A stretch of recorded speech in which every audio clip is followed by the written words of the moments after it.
A crença de que proprietários de creches estavam praticando atos ocultos de abuso sexual infantil foi a parte mais proeminente de um pânico em massa de abuso sexual. E a falsa narrativa do livro Michelle Remembers, que impactou diretamente os Estados Unidos por mais de uma década, também teve seus efeitos aqui no Brasil. Em 1994, a imprensa brasileira cometeu um dos seus maiores crimes ao difundir esse pânico em massa em suas manchetes, destruindo assim a vida de 6 pessoas inocentes.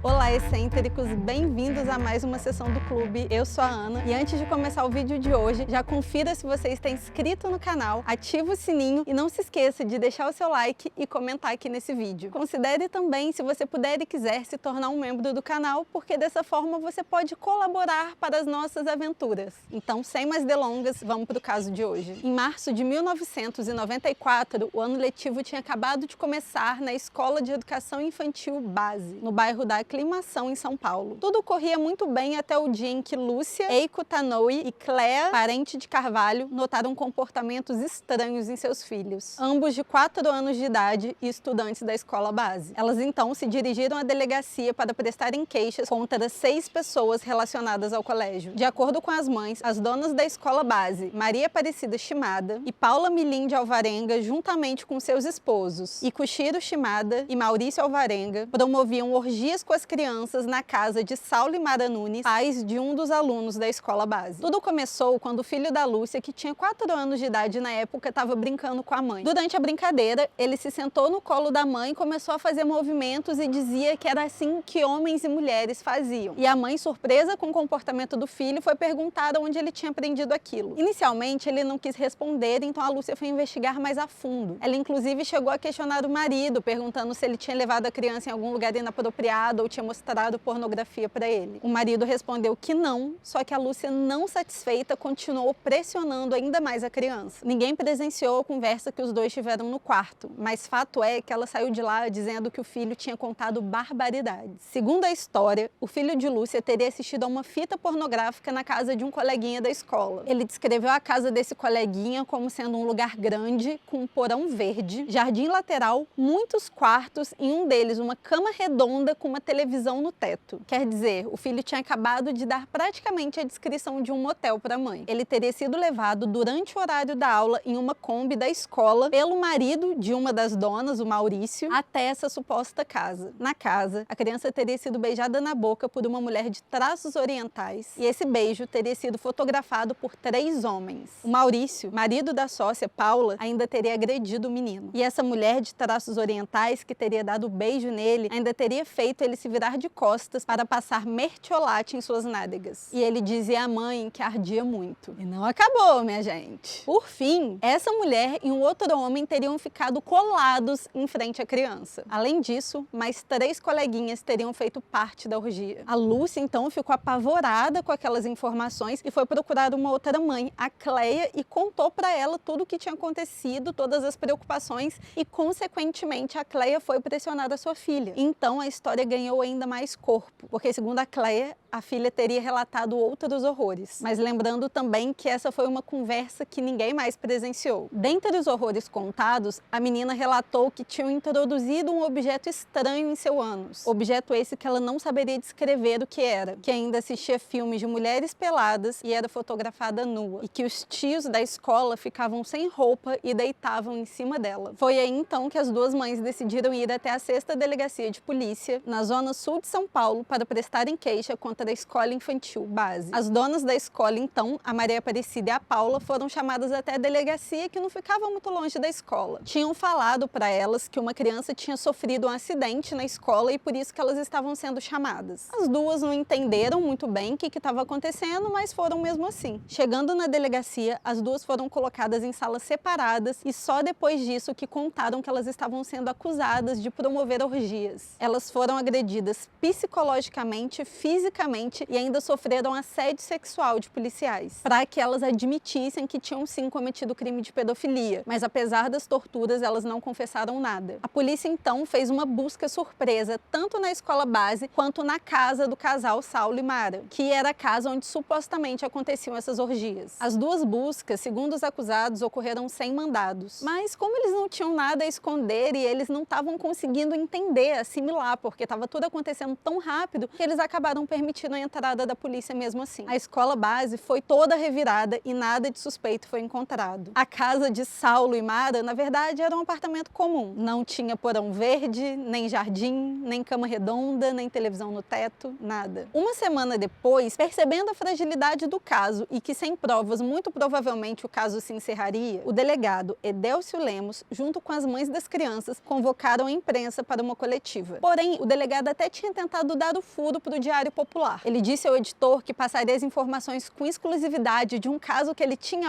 muito bom, de violência sexual envolvendo crianças de 4 anos. Mas como o Diário Popular acabou optando por uma matéria mais ponderada e sem sensacionalismos, eles recorreram a outros veículos de comunicação, mais precisamente a TV Globo. E para a sorte da imprensa e do delegado Edélcio Lemos, naquele dia, algo muito importante chegou do IML. O Telex adiantava os resultados do exame de corpo e delito feitos no filho da Lúcia. E nesse Telex dizia que o resultado era positivo para práticas de atos libidinosos. E foi assinado pela doutora Eliette Pacheco, do setor de sexologia do IML. O resultado desse exame era tudo que eles precisavam para massacrar os 6 acusados. E as manchetes dos jornais estampavam frases sensacionalistas como: Kombi era motel na escolinha do sexo. Escola é acusada de mais abuso sexual. Peru escolar carregava crianças para orgia. E etc, etc, etc. E pasmem, o Jornal Nacional, o jornal mais respeitado do país, dava exatamente as mesmas notícias. E dizia inclusive que essas crianças corriam o risco de ter contraído o vírus da AIDS. A imprensa em suas reportagens mostrava tanto a escola quanto a casa dos acusados. E aí vocês já podem imaginar que, foi no estalo de dedos que a escola e as casas começaram a ser invadidas, apedrejadas e saqueadas. A casa da Paula e do Maurício ainda sofreu um dano adicional. Alguém pichou o muro da casa deles e escreveu: aqui mora Judas. Maurício, estuprador de crianças. Paula, sapatão. Queremos no mínimo 300 anos de prisão. Safados. Pesado, né? Eles não conseguiram ficar em casa, eles tiveram que se refugiar. E enquanto esse furacão estava passando na vida dessas 6 pessoas, o delegado Eudécio, ele estava surfando na onda da fama. Ele estava dando coletivas e aparecendo na TV todos os dias, sempre muito sorridente. Sempre que questionado por algum repórter se ele tinha alguma prova, ele dava um risinho, fazia um mistério e parecia que em breve ele revelaria uma grande bomba ao país. E enquanto tudo isso estava acontecendo, nenhum meio de comunicação procurou os acusados para saber a versão deles. A imprensa só dava a versão da acusação. E a Lúcia, que foi a primeira mãe, a cada entrevista que ela dava, ela só ia aumentando e aumentando o nível da história. Ela chegou a falar que as crianças estavam sendo drogadas na escola e que estavam injetando cocaína pela axila delas. Não me perguntem.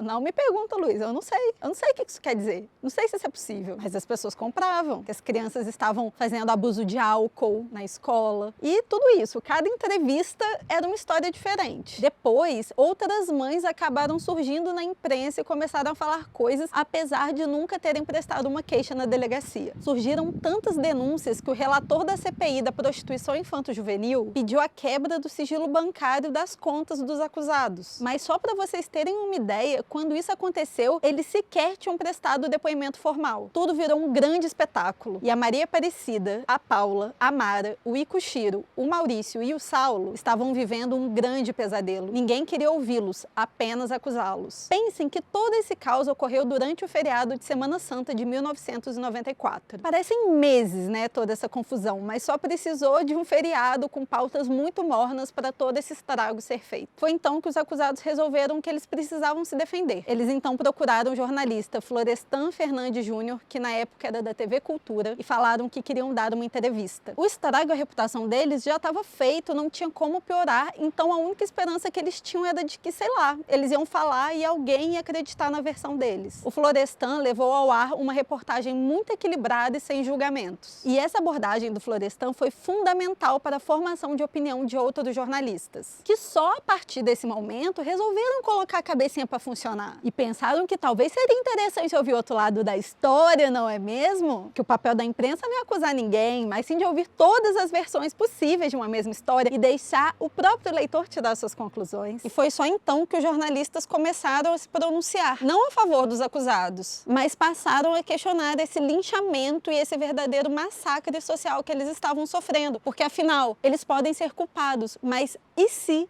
eles forem inocentes? O único problema é que agora eles questionavam esse linchamento que eles mesmos tinham incitado. Após a reportagem do Florestan, o primeiro jornalista a se pronunciar foi o Luiz Nassif, que era da TV Bandeirantes na época, e a sua crítica acabou contaminando outras redações. Foi então que resolveram investigar mais a fundo aquele resultado do IML, lembram? E descobriram que, na verdade, ele era inconclusivo, pois não tinham como ter certeza se o abuso sexual teria acontecido. As pequenas fissuras poderiam ter acontecido por causa de uma micose, vermes ou até mesmo fezes duras, o que depois acabou ficando comprovado. A criança tinha uma dieta muito rica em cálcio e por conta disso o intestino dela era preso e as fezes acabavam ficando muito duras, causando machucados no menino. Depois foram descobrindo mais coisas, gente, como por exemplo, o delegado coletou o depoimento de crianças de 4 anos sem a presença de um psicólogo. Posteriormente, a Lúcia, que foi a primeira mãe a dar os relatos, passou por um teste psicológico e descobriram também que assim, tinha alguns parafusos soltos ali com ela. E finalmente as peças foram se encaixando para provar a inocência dos acusados. Inclusive, a essa altura, o delegado Edélcio Lemos já tinha sido retirado do caso. E no dia 22 de junho de 1994, o delegado Gerson de Carvalho inocentou todos os acusados. E foi aí que os jornais começaram as suas retratações. Mas, na verdade, já era tarde demais, os danos já estavam causados. Porque, verdade seja dita, na hora de acusar, vem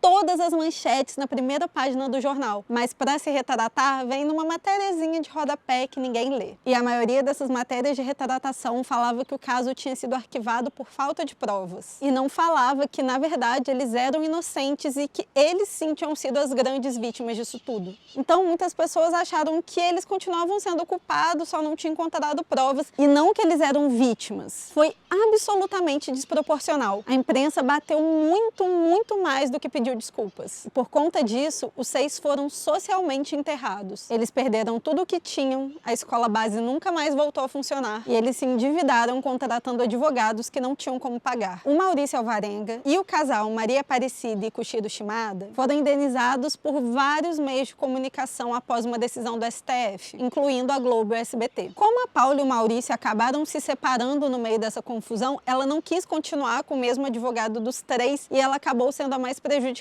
nessa história, porque ela perdeu todas as indenizações e quando ela conseguiu um advogado, era muito tarde para entrar com um processo contra o estado de São Paulo. Mas apesar disso, em 1999, o governador Mário Covas assinou um decreto que autorizava a indenização da Paula. Só que como ele morreu em 2001, o decreto passou a ser questionado. E infelizmente até hoje a Paula não recebeu nada. Ela nunca mais conseguiu dar aulas porque apesar dela ter sido inocentada, de uma forma ou de outra a imagem dela foi relacionada a um caso de pedofilia. Ela perdeu tudo o que tinha e passa por sérias dificuldades financeiras. A Maria Aparecida teve um tumor e faleceu em 2007. E o Ikushiro teve um infarto fulminante em 2014 e não resistiu. Uma coisa aqui que é importante ressaltar, gente, é que essas indenizações levam anos para sair. E elas, em hipótese alguma, pagam todo o dano que foi causado. Essas pessoas perderam tudo o que tinham com advogados, tratamento psicológico, elas não conseguiam trabalhar. Enfim, até essas indenizações saírem, eles passaram um pão que o diabo amassou e já era assim, irreversível. O casal Shimada tinha comprado a escola base em 1992 em uma fase de decadência. A Paula, que é prima da Maria Aparecida, era professora, então elas acabaram se unindo nesse negócio. Enquanto a Maria Aparecida cuidava da parte administrativa, a Paula cuidava da gestão pedagógica. O Maurício trabalhava como motorista da Kombi que pegava as crianças e o Ikushiro era dono de um pequeno negócio, ele tinha uma lojinha de xerox. Ele tinha sido datilógrafo no passado, mas com a profissão caindo em desuso, ele acabou investindo nessas máquinas e seguiu num um novo ramo, mas ainda assim ele ia todos os dias ajudar na escola, na famosa hora do rush, que é a hora da saída das crianças. E não foi nada fácil reerguer a escola base. Eles não eram ricos, eles tinham feito um empréstimo no banco e boa parte das reformas era feita por eles mesmos nos finais de semana, feriados, isso tudo no decorrer de 2 anos. A escola, na época da compra, tinha só 17 alunos. Em 1994, eles já estavam com 72. E os planos eram de crescer ainda mais, porque eles queriam sair só da educação infantil e passar para a educação primária. Além disso, eles estavam até cogitando comprar o imóvel onde ficava a escola. Mas aí aconteceu tudo isso em março de 1994 e acabou com tudo. E esse caso, ele me assusta num nível que é desesperador. Porque você pensa comigo, um dia você está vivendo a sua vida normalmente, trabalhando, tendo uma família, sonhos, metas e tudo aquilo que a gente já sabe. E no outro, como num piscar de mágicas, alguém pode te acusar de um crime que você não cometeu. E você pode ser moralmente massacrado sem nenhum direito de resposta. E desse jeito, simples e rápido assim, todos os seus planos de vida podem ser enterrados. E ainda que você seja inocentado depois, como foi o caso deles, já vai ser tarde demais para desfazer todos os danos causados. E o mais assustador ainda é que a gente está em 2021 e esses casos não param de acontecer. Olha, só aqui no clube a gente já falou sobre o trio de West Memphis, o ritual de Ouro Preto, sobre a Amanda Knox, sobre o caso de Nova Hamburgo em 2018. Nós ainda vamos falar sobre o caso Evandro, além de todos os casos que a Mia e o Felipe mencionaram nos vídeos de Pânico Satânico. Enfim, gente, essa lista é infinita. E aqui no Brasil, os danos causados pela imprensa nesse caso da escola base foram tão drásticos que até hoje ele é estudado nos cursos de jornalismo e direito. O grande problema, e fica aqui o meu questionamento, é que eu não sei muito bem se os meios de comunicação e os comunicadores aprenderam muita coisa nesses últimos 27 anos. Eu sei, gente, que tem muito profissional sério de extrema competência, mas essa não era para ser uma exceção, era para ser a regra. E o próprio desgraçamento mental é pensar que num belo dia, sabe-se lá por quê,